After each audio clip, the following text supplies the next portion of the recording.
नमस्कार दोस्तों, द धर्म न्यूमरोलॉजी में आप सबका स्वागत है। आज बात करेंगे ग्रहों के बारे में कि हमें कैसे पता चल सकता है कि हमारा कौन सा ग्रह खराब है और उसको हम ठीक कैसे कर सकते हैं बिना किसी रेमेडीज़ के।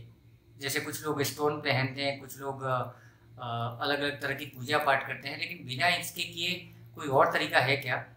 तो अपने सनातन धर्म में, ज्योतिष में बोलो, बहुत सारे अलग अलग तरीके के रेमेडीज दिए हुए हैं, अलग अलग तरीके उपाय दिए हुए हैं जिससे हम ग्रहों को बैलेंस कर सकते हैं, ग्रहों के नेगेटिव इफेक्ट को काफ़ी हद तक हम कम कर सकते हैं।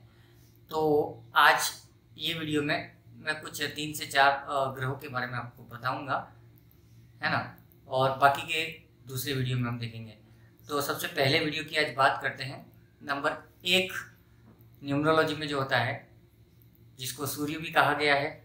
और परिवार में सूर्य कौन होता है? आपके पिताजी या पिता के समान पद वाले लोग, जैसे दादाजी हो गए, नाना जी हो गए, इन लोगों को हम पिता से कनेक्ट करते हैं ग्रहों में।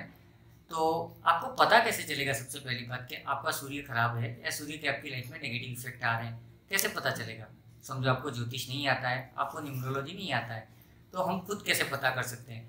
तो उसका आसान सा उपाय ये है कि अगर आपके रिश्ते पापा के साथ अच्छे नहीं हैं, पापा को हेल्थ रिलेटेड इश्यूज हैं, नाना जी, दादाजी, ये जो लोग हैं, इन लोगों के साथ में अगर आपका रिलेशन अच्छा नहीं है, मतलब पापा के साथ में आप बात तो करते हो लेकिन वो एक बाप बेटे का जो रिश्ता है वही है, दोनों के बीच में बहुत अच्छा रेस्पेक्ट नहीं है, बहुत अच्छे से आप एक दूसरे के साथ में नहीं हो, इसका मतलब ये है कि आपका सूर्य कहीं ना कहीं डिस्टर्ब है। दूसरा, अगर सूर्य आपका सही है, आपके पिताजी के साथ में रिलेशन अच्छे हैं और दादाजी के साथ में भी रिलेशन अच्छे हैं, तो ये रिश्ता खराब ना हो उसके लिए क्या करेंगे हम? तो इस रिश्ते को मेंटेन करने के लिए आप क्या करोगे? अपने पापा को, अपने नाना दादा, ये जो लोग हैं, जो एजेड लोग हैं, इनका आपको रेस्पेक्ट करना है, इनको कभी भी हर्ट नहीं करना है, इनको हमेशा रेस्पेक्ट के साथ में बात करेंगे आप। कभी भी किसी भी केस में आपको क्या करना है, इन लोगों के साथ में रिलेशन खराब नहीं करने हैं या कभी गलत लैंग्वेज में उनसे आपको बात नहीं करनी है, तो आपका सूर्य कभी नहीं खराब होगा। दूसरा, जब सूर्य की बात करते हैं तो सूर्य कौन है? ग्रहों का राजा। तो ग्रहों का जो राजा है वो कैसा होगा? वो अपनी प्रजा को हमेशा सही तरीके से देखना चाहेगा। अपने राज्य में, राजा का जो राज्य है वहाँ पे कोई चीटिंग ना करे, ना चोरी हो, ना कोई गंदी हरकतें हों।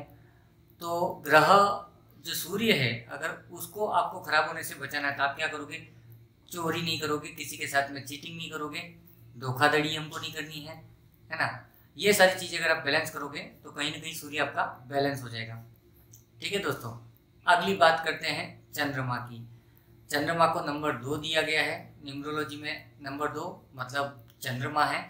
चंद्रमा को रानी बोला गया है, वो क्वीन है ग्रहों में। सूर्य राजा है तो चंद्रमा को क्वीन बोला गया है। तो रानी का जो स्वभाव है या चंद्रमा का जो कनेक्शन है फैमिली में, तो आपकी माता के साथ में है या माता की तरह जो हैं, मासी हो सकती है, आपकी दादी हो सकती है, मतलब मम्मी और मम्मी के लेवल के जितनी भी औरतें हैं आपके परिवार में, आजू बाजू में, वो सब आपकी माता के दायरे में आएंगी, वो चंद्रमा के दायरे में आएंगी। तो अगर आपकी मम्मी को हेल्थ रिलेटेड इश्यूज है, उनकी तबीयत बार बार ख़राब होती है, आप उनका ट्रीटमेंट करा रहे हैं, लेकिन ट्रीटमेंट के बाद में भी अगर उनको फ़ायदा नहीं हो रहा है, तो मतलब आपका कहीं ना कहीं चंद्रमा डिस्टर्ब है।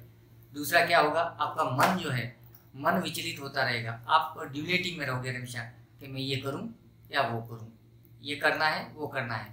या अचानक क्या होगा, आप कहीं पर बैठे बैठे अचानक से अपसेट हो जाओगे, अचानक से आप खुश हो जाओगे। तो मन जो हमारा है वो स्थिर नहीं रहेगा। आपको शायद पता होगा कि चंद्रमा की 16 कलाएं होती हैं, मतलब एकम, बीज, तीज, ये जो हम देखते हैं। तो चंद्रमा हर दिन अपनी आकार को चेंज करता है, उसका शेप चेंज होता है। तो वैसे ही हमारे मन की हालत हो जाती है कि हम अभी कुछ और सोच रहे हैं, 1 घंटे बाद कुछ और सोच रहे हैं। तो मन से अगर आप डिस्टर्ब है कहीं ना कहीं, तो मान लीजिए आपका चंद्रमा डिस्टर्ब है, मम्मी का हेल्थ अगर डिस्टर्ब है, मान लीजिए चंद्रमा डिस्टर्ब है, तो क्या करना है? मम्मी और मम्मी के लेवल की जितनी भी रिलेशंस में है या आपके आजू बाजू में जो महिलाएं हैं, उन सबका आपको रेस्पेक्ट करना है, उनके साथ में प्यार से पेश आना है। और आप एक काम सबसे अच्छा ये भी कर सकते हो कि कुछ नहीं तो सुबह उठ करके आप उनके चरण स्पर्श कर सकते हैं। एक दूसरा अच्छा उपाय ये हो सकता है कि समझिए आपकी माता नहीं है इस दुनिया में, माफ़ करना, अगर किसी की माताजी नहीं है इस दुनिया में, तो उस कंडीशन में आप क्या करोगे, तो माता जी के लेवल की आपकी दादी हो सकती है, आपकी नानी हो सकती है ना। तो उस कंडीशन में आप क्या करोगे, उनको भी प्रणाम कर सकते हैं।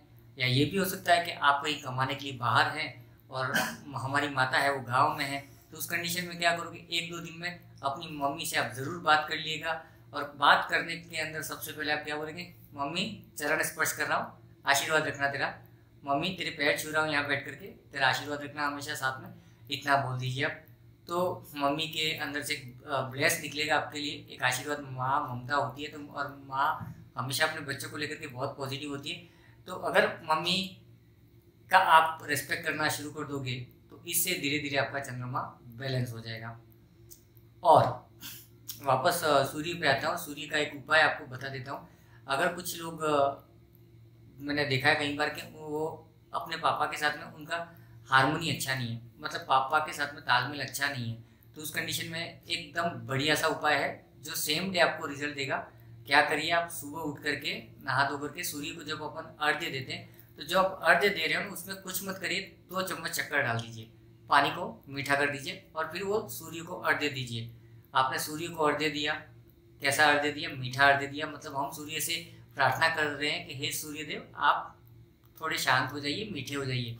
और ये चीज़ आप करके देखिएगा, अगर आपके पापा आपसे चिढ़ करके बात करते हैं, गुस्से से बात करते हैं, तो पापा धीरे धीरे शांत होकर के आपके साथ में अच्छे से बात करेंगे। तो ये एक अच्छा सा तरीका है इसको ठीक करने का। तीसरे लेवल पे तीसरे ग्रह को बात करता हूँ मैं। हाँ, और चंद्रमा को अगर आपको बैलेंस करना है ना, तो चंद्रमा को बैलेंस करने का सबसे उपाय एक रेमेडी के तौर पे मम्मी का रेस्पेक्ट करना। मम्मी जैसे जो लोग हैं उनका तो रेस्पेक्ट करना ही है। और आप क्या कर सकते हो, रात में जब चंद्रमा निकलते हैं आकाश में, तो आप उनकी चांदनी में बैठिए, भले आधा घंटा बैठिए, लेकिन उनकी चंद्रमा की जो चांदनी है उसको ग्रहण कीजिए। तो धीरे धीरे से आपका मन शांत हो जाएगा और आपको इसका बहुत बड़ा फायदा मिलेगा, मन से आप मजबूत हो जाओगे। अगला लेता हूँ मैं ग्रह मंगल। मंगल जो ग्रह है उसको न्यूमरोलॉजी में नंबर 9 दिया गया है और फैमिली में इसको भाई से कनेक्ट किया गया है। तो घर में आपके जो भी भाई हैं, अगर भाई के साथ आपके रिलेशन अच्छे नहीं रहे, आप उनका रेस्पेक्ट नहीं करते हो, भाई को सपोर्ट नहीं करोगे, तो आपका मंगल खराब हो जाएगा। मंगल भूमि पुत्रश्च, मंगल भूमि जो है धरती माता का बेटा माना गया है। और याद रखना, मंगल खराब है कैसे पता चलेगा आपको, अगर आप बार बार कर्जे में डूबते जा रहे हैं, आपके पास में पैसे की सेविंग नहीं हो पा रही है, भले आप थोड़ा बहुत जो भी है कमा रहे हैं, लेकिन अगर आपके ऊपर से कर्जा नहीं उतार रहा है, इसका मतलब मान लेना कहीं ना कहीं आपका मंगल खराब है, उसका दुष्प्रभाव आपको मिल रहा है। तो आप क्या करोगे, आपका जो भाई है उसका रेस्पेक्ट करो, भाई की इज्जत करें, भाई को सपोर्ट करें।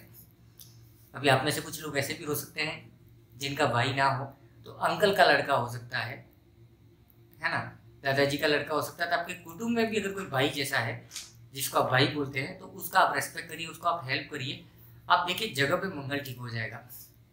तो ये कुछ आसान से उपाय थे और इससे आपको ये भी पता चल जाएगा कि आपका कौन सा ग्रह खराब है और उसको ठीक कैसे करना है। तो देखिए, पुराने जो लोग थे, हमारे जो बाप दादा थे, वो लोगों का सबसे अच्छा ये था कि उनके ग्रह बहुत कम खराब होते थे।